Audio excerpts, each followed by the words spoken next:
Last month, VVMF held its 40th anniversary gala. The cymbal crash to a year-long drum roll commemorating the dedication of the Vietnam Veterans Memorial in 1982. Held at Washington's historic Willard Hotel, 2 blocks east of the White House, the formal event was attended by more than 200 people: Vietnam War veterans, Gold Star children and family members, wall volunteers, historians, and major supporters. One of the high points of the evening was the presentation of VVMF's Lifetime Service Awards to Jan Scruggs, Chuck Hagel, and Ann-Margret. In this episode, we'll shine the spotlight on the most radiant of these 3 honorees, a star of stage and screen, a triple threat entertainer, and a longtime friend of Vietnam veterans and the Vietnam Veterans Memorial. Ann-Margret entertained troops in Vietnam in 1966 and 1968. She sat down with Jim Knotts to talk about why and what those trips have meant to her, both personally and professionally, in the more than 5 decades since. Stick around.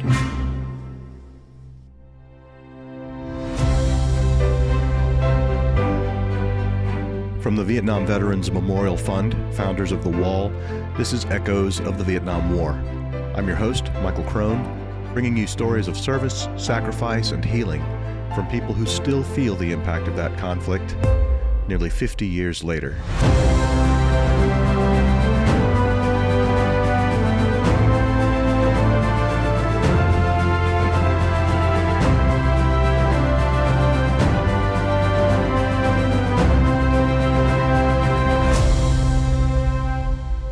This is episode 42, Ann-Margret. Discovered as a teenage showgirl by comedian George Burns, Ann-Margret launched her recording career in 1961 with RCA Victor.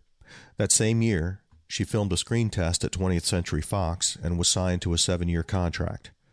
Her career took off like a rocket ship, ultimately earning her 2 Oscar nominations, 5 Golden Globe Awards, and an Emmy.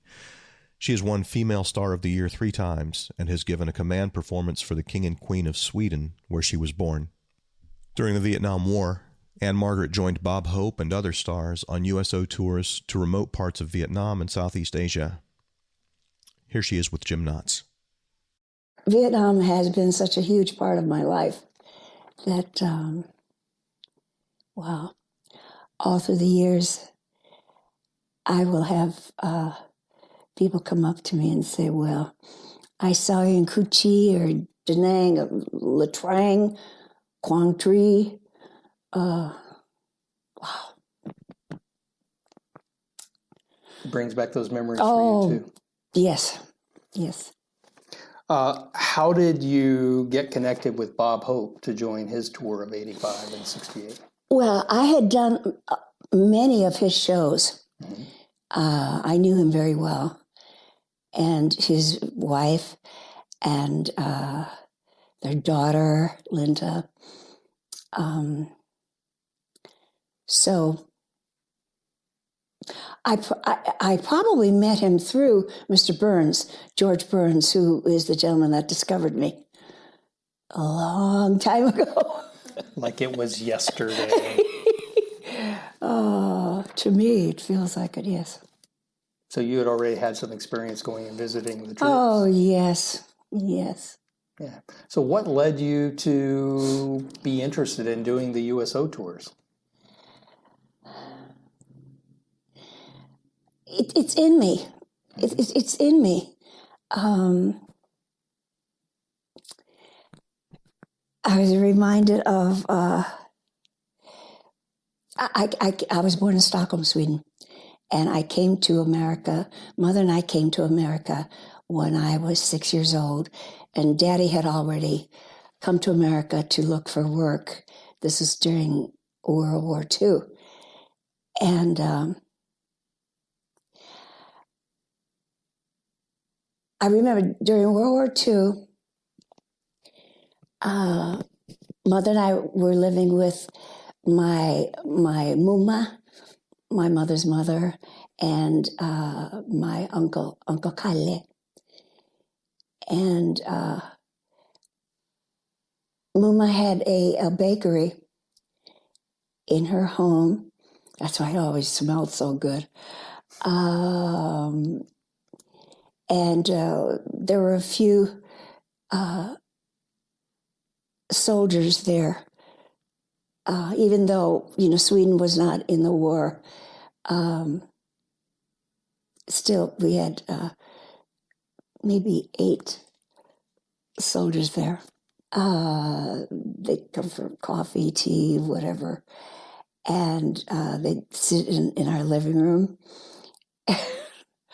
Here I was, and I heard them talking, and all of a sudden I heard words that my mother had told me were very bad words. Fear laud!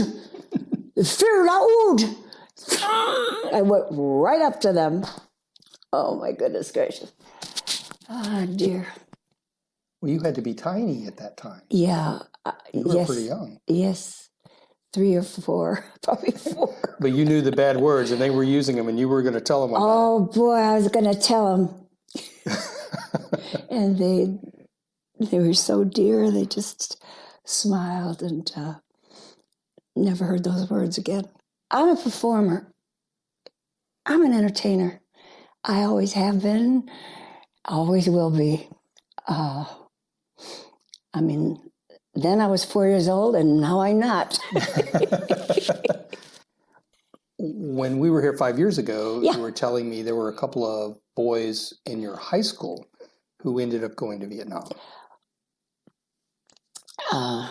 Actually, Nelson Lehman, Lehman.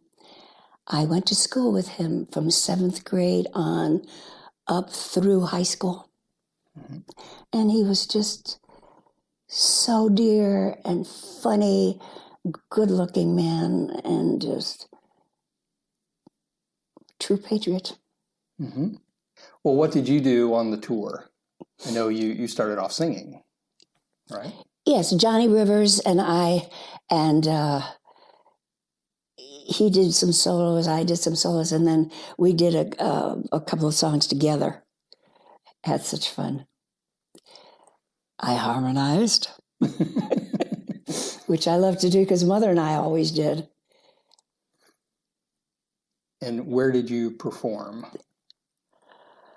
Big basses, small basses? Everything.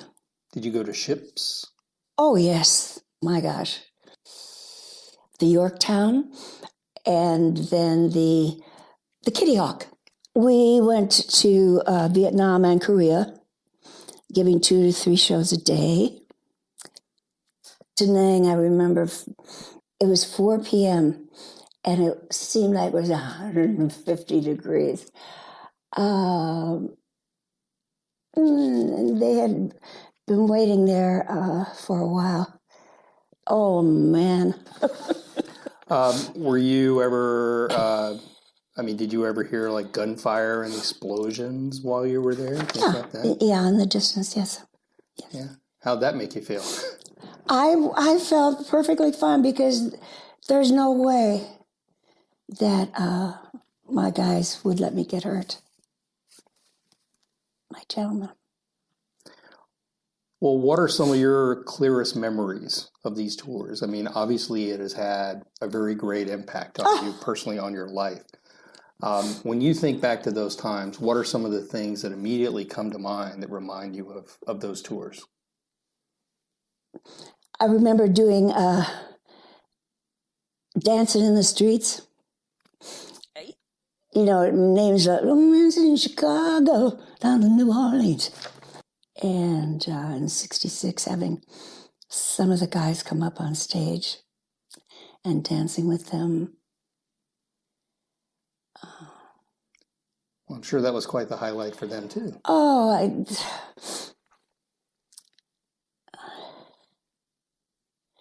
yeah. Do you remember faces? Yeah, I sure do. You were in Desert Storm. Yes, ma'am. Yeah. How long were you there? Almost the entire time. The deployment started in August. I got there in December when we were still building up and getting ready. And then the fighting started in January. and most of it was over by April. And so I came home in May. Oh, thank the good Lord you're here. Well, thank you. On American Pretty happy soil. about that too. Yes. Yes. Well, it was a very different war and a very different experience. Because some people do ask me, why am I associated with this? Because I'm not a Vietnam veteran. And I explain that, when I was growing up and became aware of the Vietnam War, I was always taught that we should appreciate our soldiers. Definitely. And so many of them did not feel appreciated when they came home. And I was taught that that was wrong. Definitely. And so whenever I went to war for our country, it was very different. I could not have had a more different experience. And after I came back and over the years with my military service, I've learned that that was due to the Vietnam veterans, because they came home and they banded together and they made an unspoken commitment to each other that they would never let our country send another generation of men and women into harm's way without the proper respect and support that they deserve.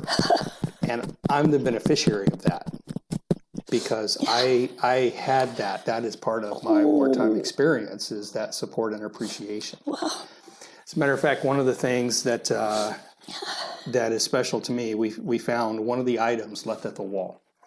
And I made sure we have a replica of it on our mobile education center that travels around the country. It's a pair of combat boots from Iraq. So it was left at the wall by a Marine. Oh my God. Who said those were his lucky boots that got him through 2 tours on the ground in Iraq. And he was leaving them at the wall for the Vietnam era Marines who came before. And he said, the fact is, we owe you an awful lot. If you had not come home to jeers, insults, and protests, I would not have come home to thanks, handshakes, and hugs. And that encapsulates what I think is the single most important aspect of the legacy of Vietnam veterans. And it's not what happened in Vietnam. It's what they did for our country once they came home. Oh my God. And helping us learn the lesson of the Vietnam War, which is we should always appreciate our service members. No matter what we think about a particular war, we support our troops. Oh, yes. Oh, yes. The soldiers, they didn't start the war. They didn't start it. Well, I suspect that you probably had a little different experience between your tour there in 1966 and 1968, because during that period, the sentiment back home here had really started turning against the war. And Bob really took a real risk with his career, some said, by continuing to go to Vietnam and do the annual holiday show when it came back. I remember something that Mr. Burns told me. He said Bob came over to him one day and said, "Why doesn't Ann-Margret call me Mr. Hope like she calls you Mr. Drew?" "Because you didn't discover." There's a level of respect due for that, right? Oh my. Oh my, oh my. Are there any particularly sad memories that you have from those trips? Oh, of course. Just through the years, people would come up to me and tell me what happened to their sons or their husbands or brother, father. Well, you've always been so gracious and respectful of the Vietnam veterans. Several times we've been together. Yes. And I know you always refer to them as your gentlemen. My gentleman. Well, why do you do that? What makes them your gentlemen? Every single one of them that I have met have been gentlemen. Treating women with great respect and love. Yeah. After a short break, Ann-Margret accepts her Lifetime Service Award from VVMF for her dedication to Vietnam veterans and to the Vietnam Veterans Memorial. You know, I've heard it said that America's more than a country. It's a spirit with a dream that lives in each of us.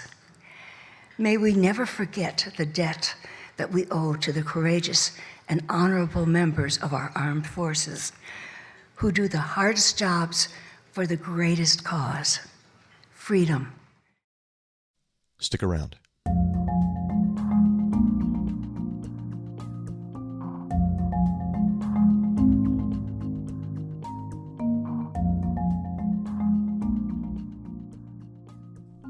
We recently announced the 2023 tour dates and locations for The Wall That Heals. That's VVMF's exact replica of the wall at 3/4 scale that travels to communities all across America.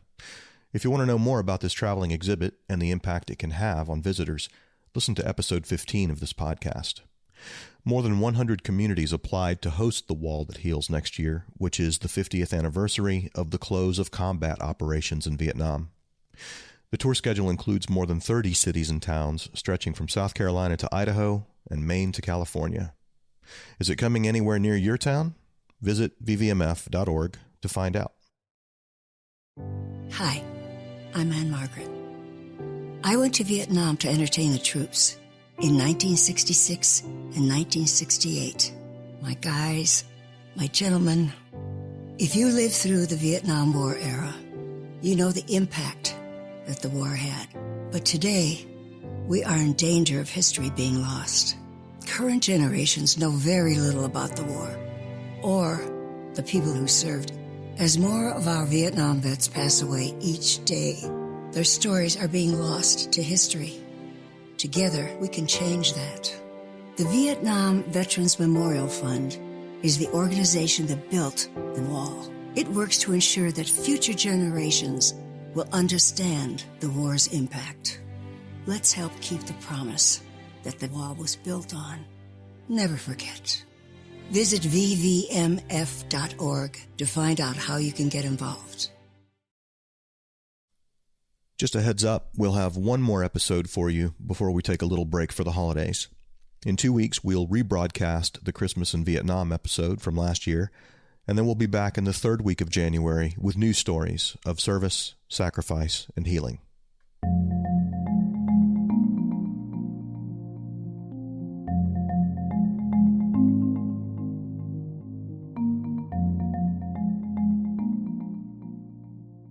Thank you so much, Chairman of the Vietnam Memorial Fund, Alan Bucklew. Did I say that correctly? Okay, good. Oh, you are. You're right here.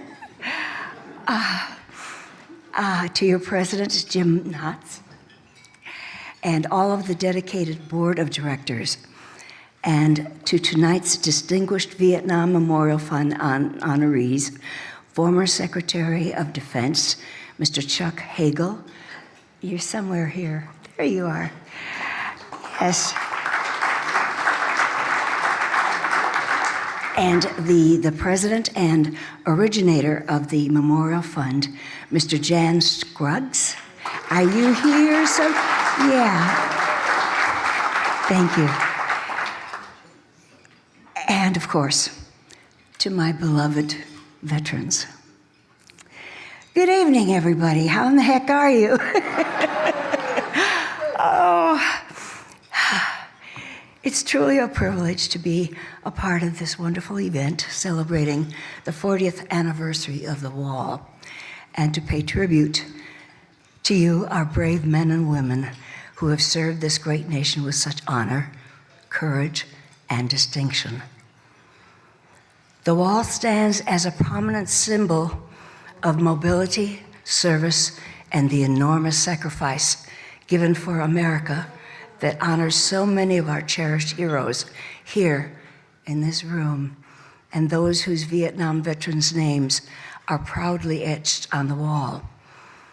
Imagine for a moment the great heart and the vision that made this dream and this promise to never forget those who served in the Vietnam War such a powerful and healing reality. I'm so honored to be with all of you, and I'm genuinely humbled to be chosen, especially in honor of our Vietnam veterans, to receive this Lifetime Achievement Service Award medal. You know, I've heard it said that America's more than a country. It's a spirit with a dream that lives in each of us. May we never forget the debt that we owe to the courageous and honorable members of our armed forces who do the hardest jobs for the greatest cause, freedom. It is their blood, their fearlessness, and their fierce loyalty to freedom that allows the rest of us to be free to live those dreams. I've always had a genuine and deep appreciation for what our military does and a love for this country. I was born in Stockholm, Sweden, and I was 8 months old when Daddy went to America to look for work. It was during World War II, and he thought it was just too dangerous for Mother and I to cross the ocean. 5 years later, we boarded the Gripsholm, the ship, to come to the United States and New York, where Daddy would meet us. I was in a little village called Valsjöbyn, which when Mother and I left had 162 people. I went back there 3 years ago, and now there are 98. Everybody, all the kids, everybody, of course, have gone to these big cities, but we were still in Valsjöbyn. My very first memory of America was at the age of 6, when Mother and I sailed into New York Harbor and we passed the Statue of Liberty. Someone pointed to her and explained what she symbolized. I stared in awe at the image of the beautiful lady holding the torch of light, opportunity, and freedom. I have never forgotten what she stands for.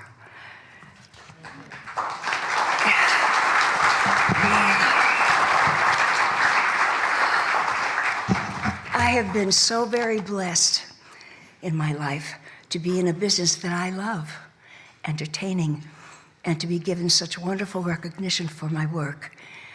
But I have to tell you that some of my most cherished memories have been spent with heroes like you when I entertained the troops in Vietnam.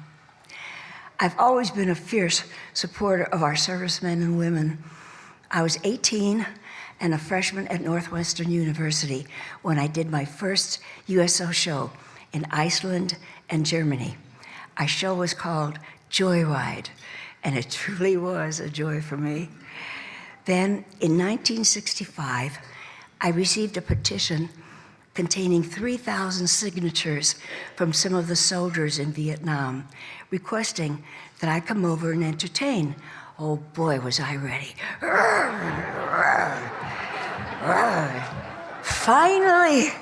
Finally, there was something I could do to make some small contribution to you guys in uniform. A few months later, in July of '66, I went with Johnny Rivers, his bassist and drummer, just the 4 of us, to perform in Vietnam. We did our first show staged at the Saigon USO, set for 200 people, and 400 soldiers jammed inside, and I was told that another 400 were outside. We also did shows on the Yorktown and the Kitty Hawk aircraft carriers before moving into the countryside, an area known as the Iron Triangle. Doing a few shows a day, we performed for thousands of soldiers on that trip. I remember one early morning at an 8 a.m. show in Phu Bai. Yeah. There were about 50 smiling soldiers watching while the rest of their units were out on patrol. Despite the 100-degree heat, I don't know what happened to me. I performed in black tights, matching long-sleeved turtleneck, high-heeled black leather boots, and my hair was in a long ponytail. Not exactly the best choice for jungle weather, but I wanted to look glamorous for my guys. Yeah. My God. After the show, I met many of you guys. One particular soldier apologized for his snapshot of me being wrinkled. And I said, look at me.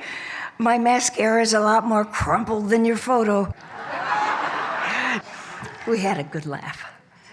In December of '68, I joined Bob Hope's Christmas concert in Vietnam and Korea, giving 2 to 3 shows a day and meeting so many of our GIs.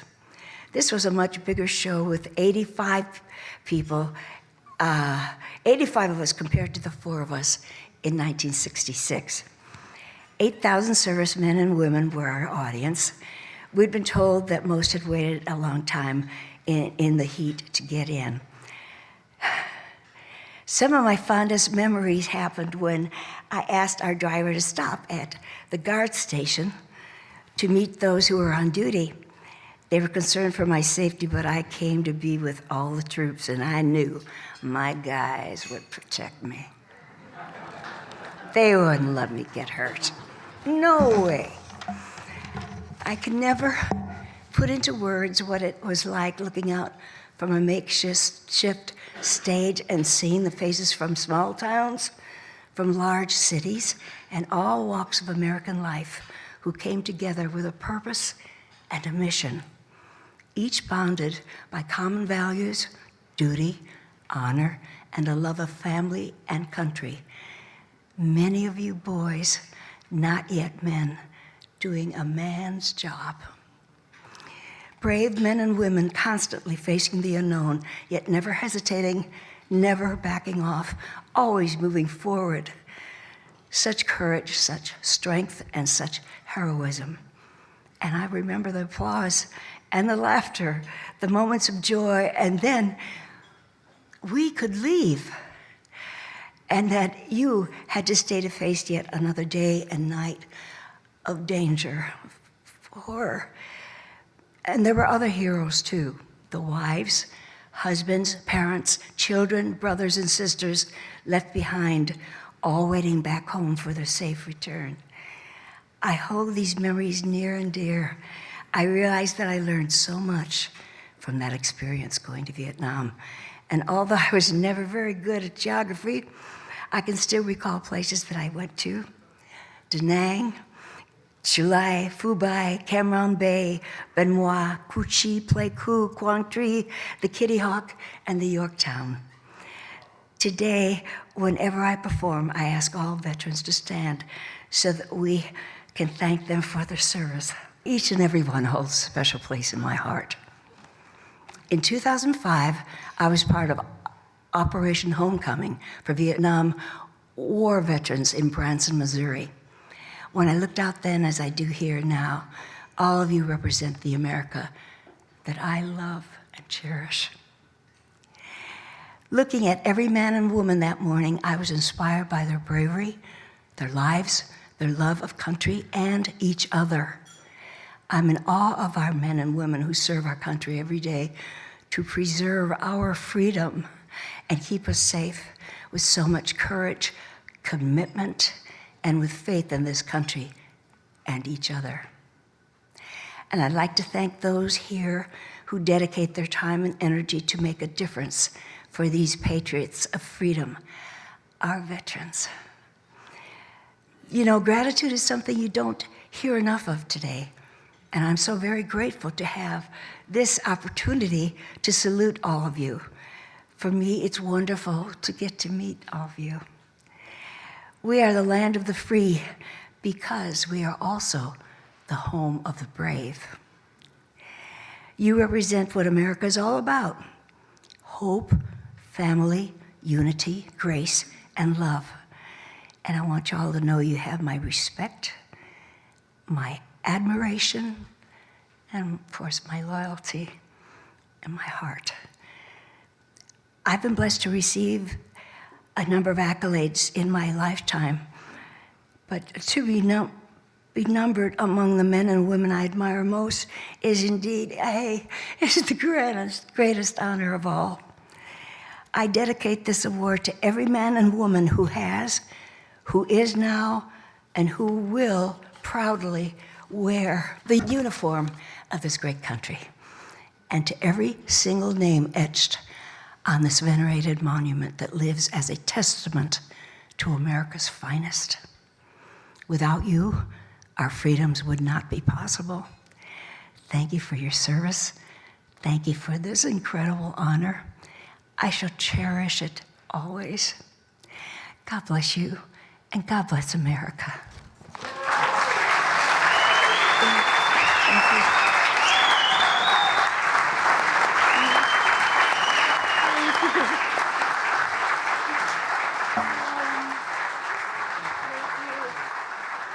The incomparable Ann-Margret. In addition to more than 55 film credits, she has sung on more than 24 records. Here she is singing us out with What Am I Supposed to Do from her 1962 album, On the Way Up.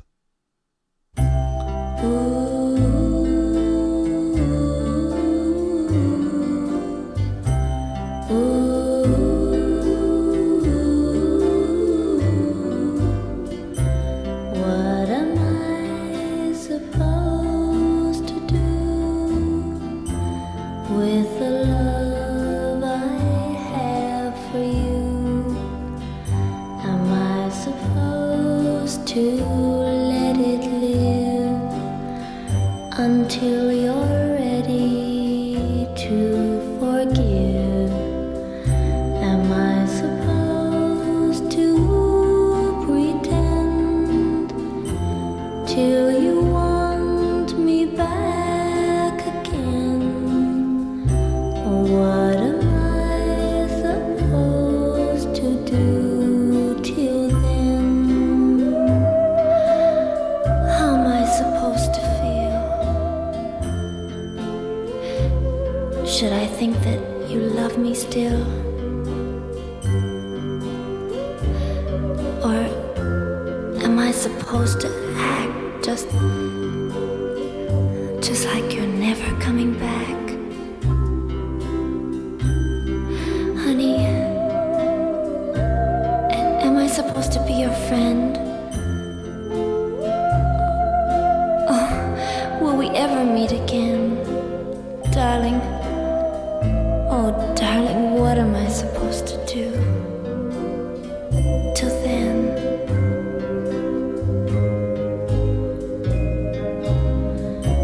what am I supposed to say if by chance we meet someday?